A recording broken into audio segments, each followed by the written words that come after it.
Vasudevaya. Om Namo Bhagavate Vasudevaya. Om Namo Bhagavate Vasudevaya.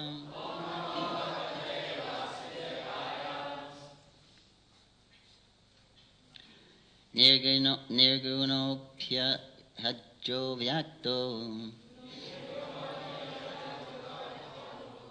Nirgunopi Hajo Vyakto. Bhagavan Prakrite Para. Bhagavan Prakrite Para. Samaya Gunam Avishya. Samaya Gunam Avishya. Badhya Bada Katam Gata. Badhya Bada Katam Gata. Nirgunopi Ajo Vyakto. Bhagavan Prakrite Para. Samaya Gunam Avishya. Badhya Bada Katam Gata. Nirgunopi Ajo Vyakto. Bhagavan Prakrite Para. Samaya Gunam Avishya. Vadhya Bada Katam Gata.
Mataji.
Nigunaha, without material qualities.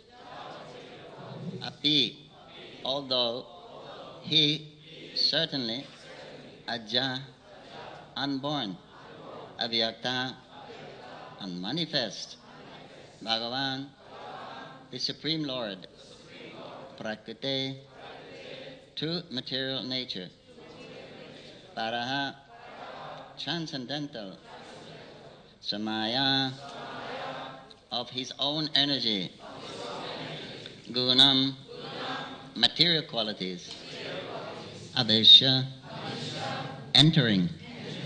Bhadya, obligation.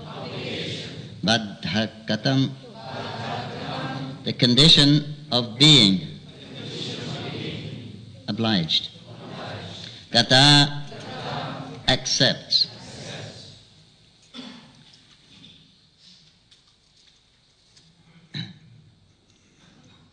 Translation. The Supreme Personality of Godhead, Vishnu, is always transcendental to material qualities, and therefore he is called nirguna, or without qualities. Because he is unborn, he does not have a material body to be subjected to attachment and hatred. Although the Lord is always above material existence through his spiritual potency, he appeared and acted like an ordinary human being, accepting duties and obligations apparently like a conditioned soul. Please repeat. The Supreme Personality of Godhead, Vishnu, is always transcendental to material qualities, and therefore he is called nirguna, or without qualities.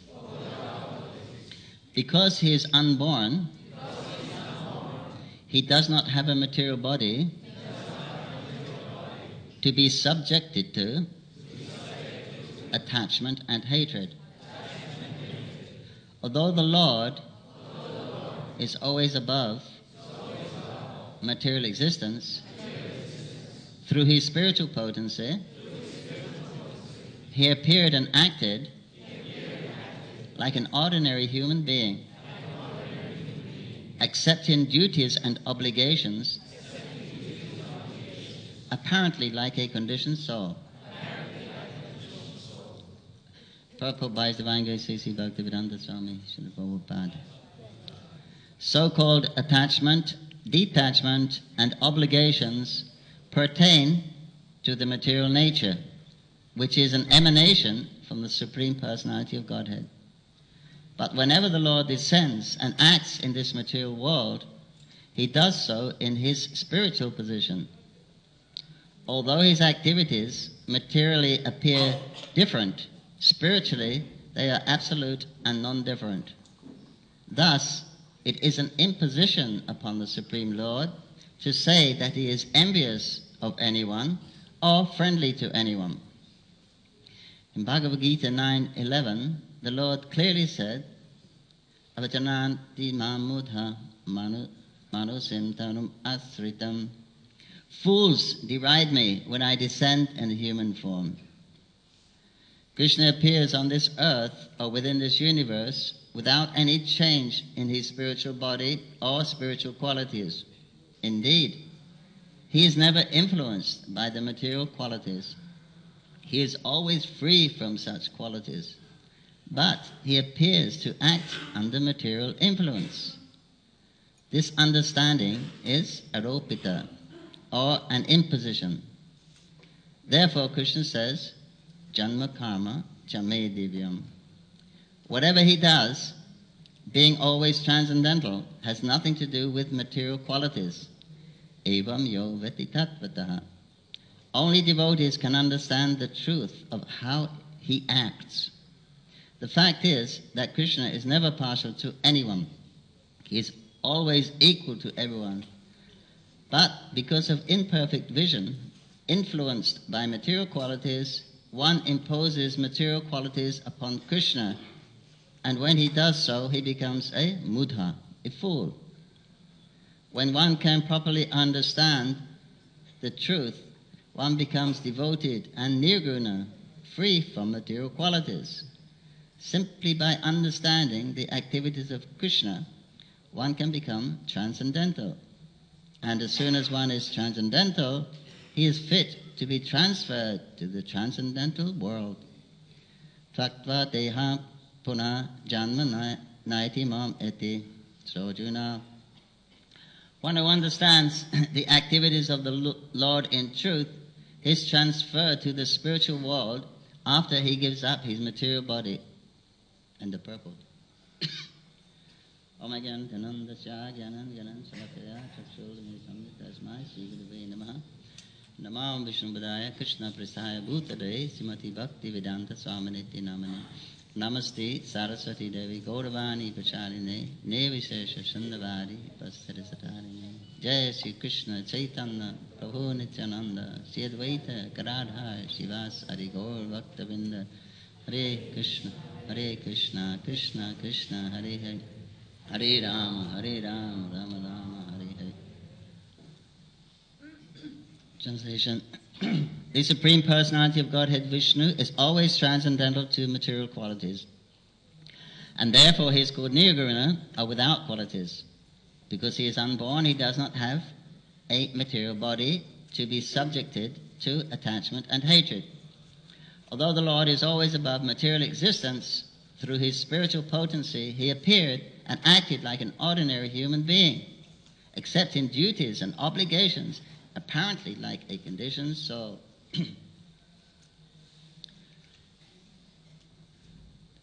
This is why the Lord is very mysterious, very difficult to understand. Because although he doesn't have a material body, therefore he's not subject to these conditions that we find ourselves subjected to. He can act as he pleases. He's not obliged like we are obliged. But although he's acting and he seems to be following the rules and obligations, he is completely free. So why should he follow the rules if he is completely free? So this is a bewildering aspect of Krishna. And as Srila Prabhupada mentions here a few times, and also it's a quote in the Bhagavad Gita, Janmakama Chamidivyam, that if one understands Krishna's activities and his appearance, he doesn't have to take birth again. Oh yeah, that's all. If you understand that, act like that, then that's transcendental. You're in a transcendental situation, and then you get to the transcendental world. Srila Prabhupada makes it very simple, simplistic, simply by understanding Krishna. That's what Krishna says directly. So why should we take some interpretation of it? The qualification is to understand Krishna's transcendental position.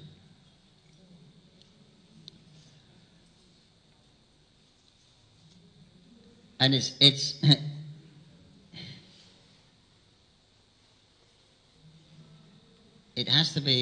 Krishna has to be understood from a devotee. And it has to be understood by the process of parampara, by surrendering to the devotees in the parampara and accepting the disciplines and obligations, duties that they give. It is a science. Otherwise one cannot understand. But it has to come through because only the devotees know Krishna's actual situation. Krishna says, I'm not revealed to everyone, and only the devotee can know him in full. So it has to come to a devotee, and it has to come the way they recommend. We have to do it the way they recommend. Then that's a transcendental position. So it's first of all, it's merely acceptance. You have to accept that with faith, and then you're rightly situated. Realization may come later. But at least we can the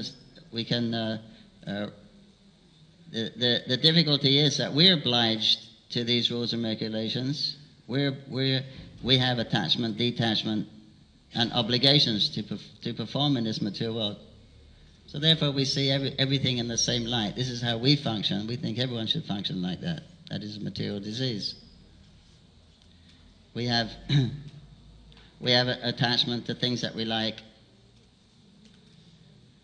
And if someone interferes with that attachment, if someone interferes with our attaining the things we like, we develop a dislike for that person or that thing, that situation, right? Then we start to love. We love and hate. We have our friends and enemies who interferes with my goals, my objects of security and happiness. He's an enemy. He's an obstacle. Or this circumstance is an obstacle. And who assists me in achieving those things? He's my friend. That's the world we live in. And that's all that's going on in the material world. Just the how to achieve those two things. And anyone who's the problem is everyone's got conflicting ideas of what is good for somebody may not be good for somebody else. One man's food is another man's poison. So therefore, there's conflict, and then there's envy, because generally we know from our own experience what we like best, right? We know it's right for me. So our mind is always the center. Our mind is always a chief, and if something agrees with our opinions and our likes, then they're okay guys. And if they don't, then there's something wrong. But we're living with different types of people. Everyone's conducted under the three modes of material nature, so everyone has got different natures. It's impossible to have a classless society, you may say. Everyone is equal society. Of course, everyone has equal opportunities, but factually speaking, no one is equal, right? If you examine anyone's, they've got more other qualities that I don't have, and I have many qualities they don't have, and disadvantages that we don't have, and we may have disadvantages they don't have. You don't see equality, actually. So. Because of our desires and our striving for this comfortable situation, because the material world is uncomfortable. Let's face it, material modes of nature. The kleshas, adhyatmic, adhidevik, adhibautic, they're bringing us the problems through the mind, and the body, and through other living entities, and through material nature. That's how it is. The material world is Maya is meant to be prodding us. She has this chiso. Adhyatmic, adhidevik, adhibautic. Go back to Krishna. Don't try to be comfortable here. Don't try to enjoy here. I'm not going to let you. It's my service. I'm sorry. Krishna gave me this service. Go back. Get out. But we're stubborn. We're very determined to establish ourselves in this material world. We're very determined to establish our future, that we'll be happy in the future. So this is Maya. Everyone is thinking like that, right? Isn't everyone thinking to be happy in the future? And making programs to facilitate that desire? Because no one's really happy now. For a moment you may be, but everyone can improve their situation, right? Nobody's completely satisfied. And the material energy keeps you like that. Just like the advertising industry keeps you like that, doesn't it? Right? Unless you have this, unless you drive this, unless you wear this, you're nobody. If you really want to be up there enjoying and successful, you've got to do this. And while you're working hard to get that, they got the next one on the drawing board for the next season. So this way, this is how Maya works. Just keeps you on the run, and you have to oblige, right? You have to eat, you have to sleep, you have to look for enjoyment, you have to defend. You can't refuse. You're putting us all the time. And in that struggle for existence, then we're creating friends and enemies. Who's sympathetic or with us they're our friend, and who's not is an enemy. There's a world of a world of friends and enemies here. There's never any peace in between nations and even inside the nation itself. Everyone is fearing. Good reason. Good reason. There's envious people. We have 100 security guards here. Fearing. Good reason. There must be something to. Must be some reason for it.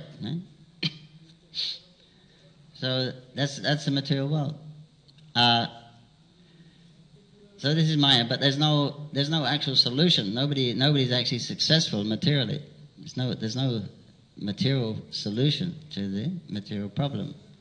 The material means problem. The Jagat, the universe, means problem. The Brahmanda means problem. It's to facilitate the rebellious souls who desire to enjoy independently from Krishna, separately from Krishna. So if you have that, okay, go there. You get tossed in this material world, and then you can try to imagine that you can be successful without Krishna. So Krishna takes away that remembrance of him, and go for it. There it is. Like when you put a restless child, you put him in a playpen, right? Some bars, and keep them there in the house, and they give some toys, and they can't break everything. So it's like that. And so when one gets frustrated with this attempt to be successful and happy in life, materially, then one turns to God. I can't do it. No one else. I don't see anyone else doing it. All the leaders are promising, but no one has ever done it. Where is the nation that has succeeded? Where are the people successful and happy? It doesn't happen. It's just a dream, you see. So then you lose faith in that. So then you turn to somebody else. Turn to God. We hope. That's the idea. And then. And Krishna's also, the Prabhupada said, Krishna's also here canvassing. He's also coming. He sends his devotees. He sends his scriptures. This is what you're looking for, and this is a way to achieve it. And then Krishna actually comes and shows in person. Practical example. He comes here and he acts on the so-called spiritual platform, and he's never disturbed. Krishna's never in anxiety. Right? He's not getting old, he's not getting sick. He gets hungry. But he doesn't go through these changes. He doesn't die unless he wants to. So he's actually showing us, but people can't believe it. And he comes here and he follows these rules as if he's obliged. Right? He's very religious, very dutiful in Dwarka. He follows all the religious principles. He gets up in the Brahma Muhurta and does his ablutions, everything. He does all his pujas at that time. Meditates on himself. So it seems like he's acting just like us, but he has no need to do that. So why does he do it if he has no need to do it? To set an example for us, but he has no need to do it. We do. We're forced to act like that. But when he comes in the material, and it's his energy, this material world material nature is an emanation from him, so it's his energy. But it's an inferior energy. It's a playground for us, it's inferior, and then he puts us separated. We're also Krishna's energy. We're separated. He puts us there to become free from this false ego. And then he also comes in. He also comes in the material world. But he acts in his same spiritual body, Satchidananda body. But he seems to follow the rules. So it's very bewildering. Why does Krishna do this? This is the question that was asked by Maharaj Parikshit.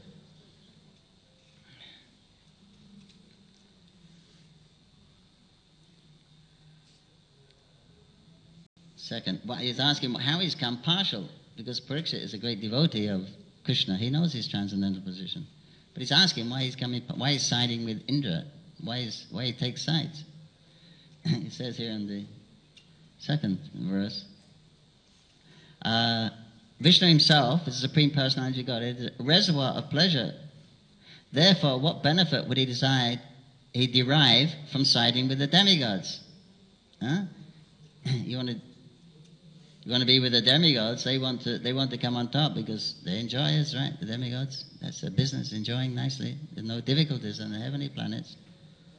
But Krishna, he is a reservoir of pleasure. So what's his motivation for siding with the demigods? He has nothing to gain. He doesn't need that kind of pleasure. What they have, he's already has his Atmarama, and he's a reservoir of pleasure. He doesn't. What would he gain? Why would he side? What interest would he fulfill in this way? What is his interest? Why is he taking that side? It's not happiness, right? That's the demigod's motivation, happiness, and the demons also. They can control, and they can be happy. Since the Lord is transcendental, why should he fear the asuras? And how could he be envious of them? Why should he fear the asuras? He has nothing to lose. We fear because we have something to lose. We fear that someone would take away from us something or obstruct us from achieving something. Therefore we become fearful. Become fearful of people and elements that prevent us from fulfilling our desires. This makes us fearful. But he's transcendental. The Lord is transcendental. He knows that. So what? He has no fear of the demons. So why should he go against them? And why should he be envious of them? He has nothing to lose. You're envious of somebody when they have something more than us, right? They have greater position, greater acquisitions, then we're envious. They're always successful. Why can't I be that? Should be me. But Krishna is in the perfect position. He is in the position of complete control, complete security. Everything's moving under his will. And he's in the position of complete happiness. He's Satchita Ananda Vigraha. So he is complete in himself. So how can he be envious of others? Huh? No one has as much as him anywhere near him. So how can he be like that?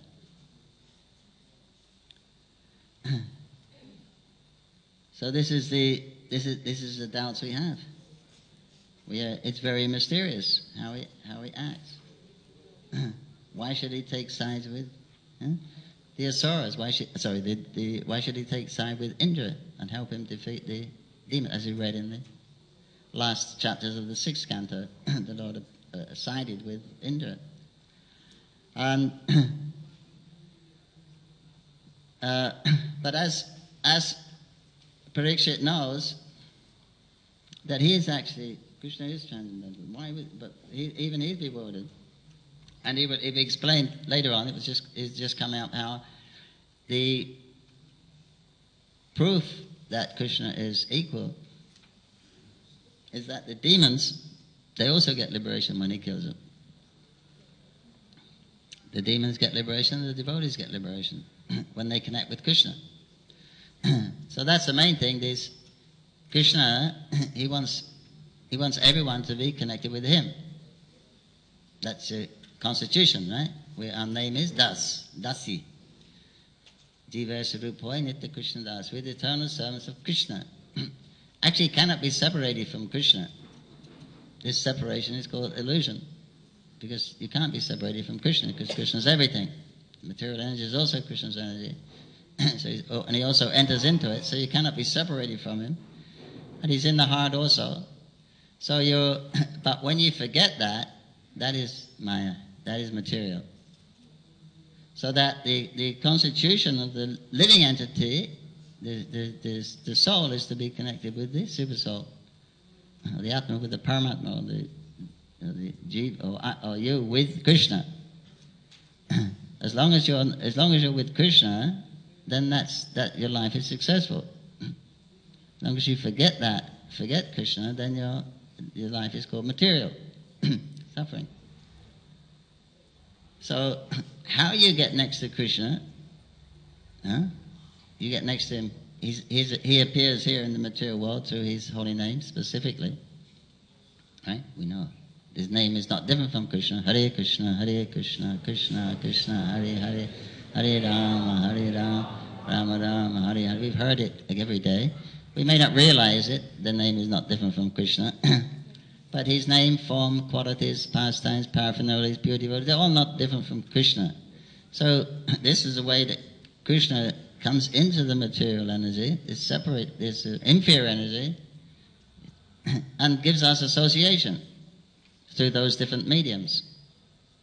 Expands himself into those different mediums and gives us that association. So as long as we contact when you contact it, that's perfection.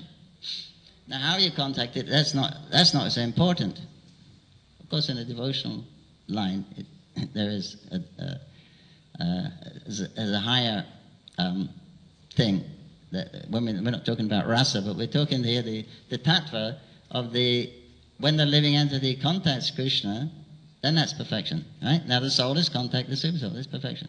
So how you do it doesn't matter. If you contact him as a devotee or non-devotee, it doesn't matter, as long as you contact him.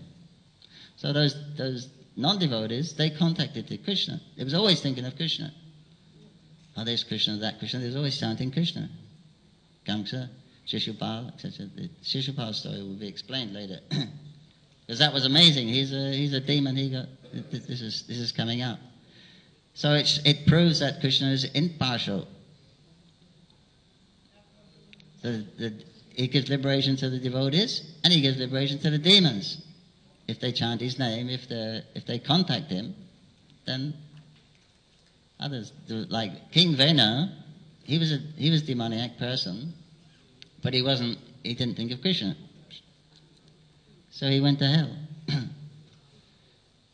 These demons who thought of Krishna, then they got liberation. So Krishna's impartial. Somehow or other you contact the supreme spiritual person, then you're naturally situated. Somehow or other.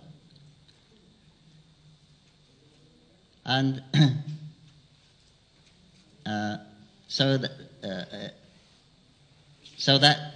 that's another mystery. That's why they can't understand Krishna. Even the demons, they get the liberation. Devotees get liberation. But he seems to side with the demons. He seems to act like an ordinary person. He's only, when Lord Brahma stole the boys,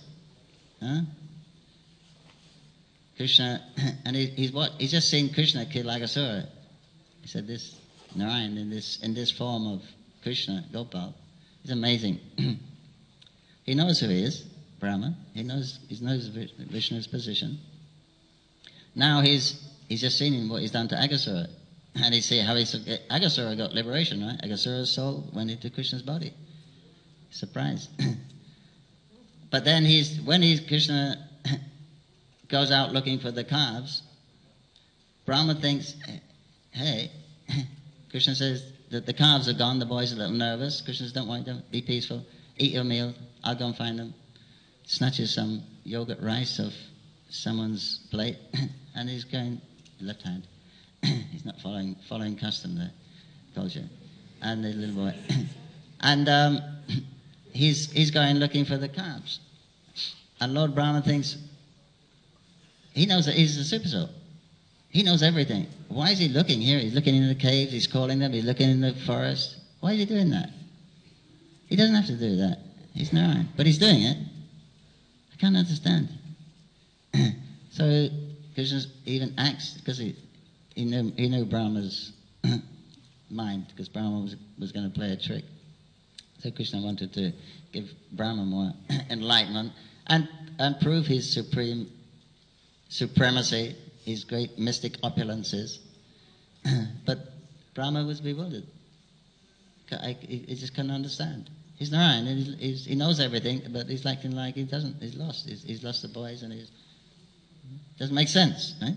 You wouldn't do it, because Brahma's not supposed to be. Krishna's not supposed to know that Brahma's looking at him. Brahma's up in the clouds somewhere looking. Watch, So why would he act? Why does he act like that? Right? He's not trying to prove anything. Right? So why would he do that? He knows everything. So therefore, bewildering. And you can only know him completely if he chooses to reveal himself. But otherwise, one has to accept the process by which the devotees that know Krishna they give. And Krishna explains himself, but still it's difficult to understand. Because he has no motivations. His motivations are not like our motivations. Therefore, we can't understand him. Why would he do such a thing? If I was God, I would do it like this. Right? This is how we think. If I was God, I would. Why does Krishna do it like that? Why doesn't he make it easy? Why doesn't he? We always ask people ask these questions anyway. But you can understand. www.how. No one can understand when, where, and why Krishna will appear and act. There's a slogan there. When, where, why, and how. How he will appear, and why he does, for what reason he comes, and how he acts, and what he's going to achieve from that thing. Of course, there may be one main mission, but there are so many other things. It's very mysterious to understand Krishna. So this is a glorification of his mystic opulence, that he is beyond the intellect. He's beyond everything. He's beyond matter, and he's beyond spirit also. Krishna's in his own category. He cannot be defined. You cannot define Krishna. He says, I am the source of all the material and all the spiritual worlds. What do we know about spirit and matter? Even we have a vague idea, a philosophy. But what is beyond spirit? We can't imagine. That's coming from Krishna. So he's different from spirit. Right? That's one of his energies. So what category is Krishna in? No one can understand. Fantastic person. Huh?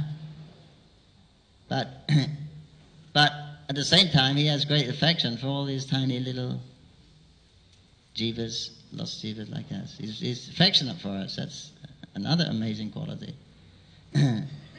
And so affectionate, he'll come and perform kinds of activities and show his position. He tell his position because we don't believe him, because it's only a book. Then he comes and shows it, 3D, and it's witnesses.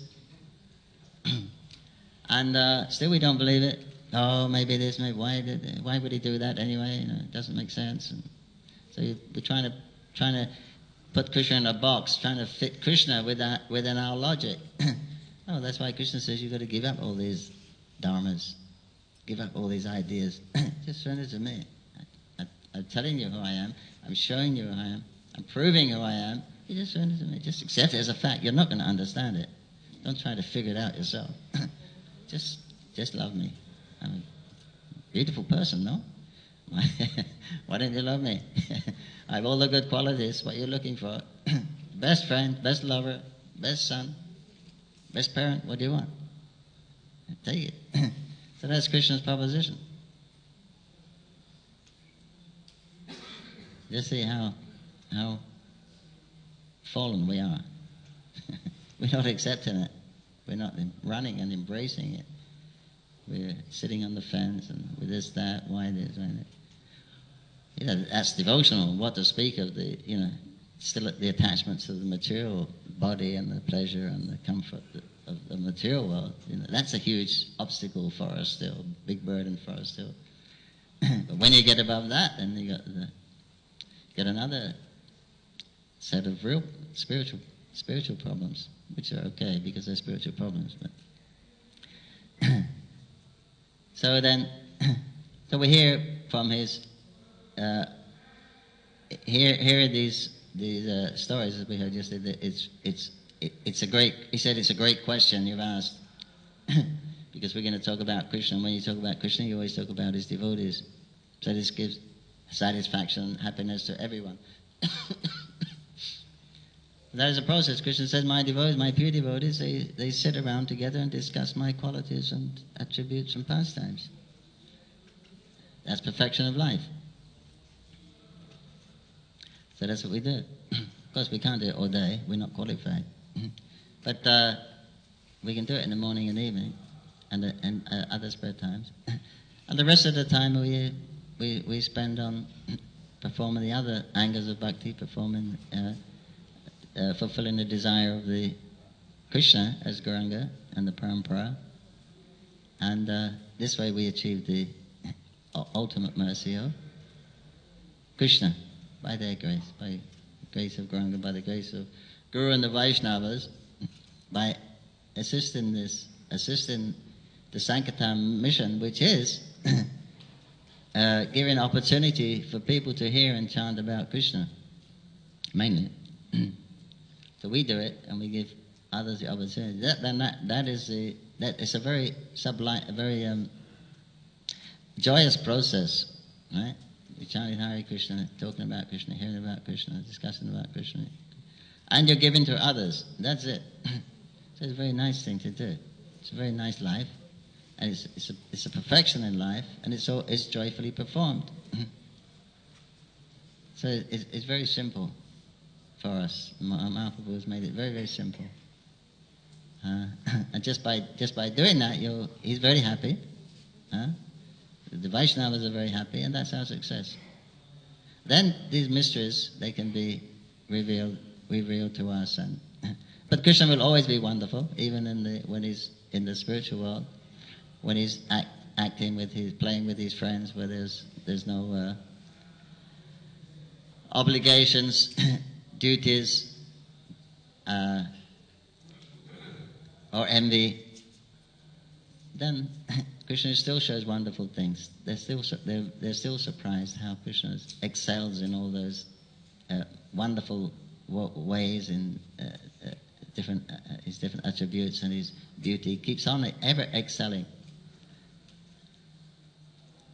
So unlimited Krishna.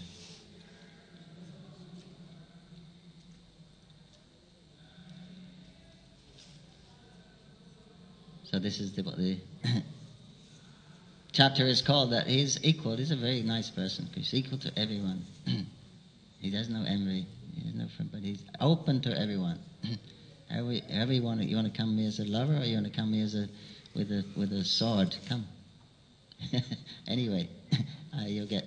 It's for your highest good.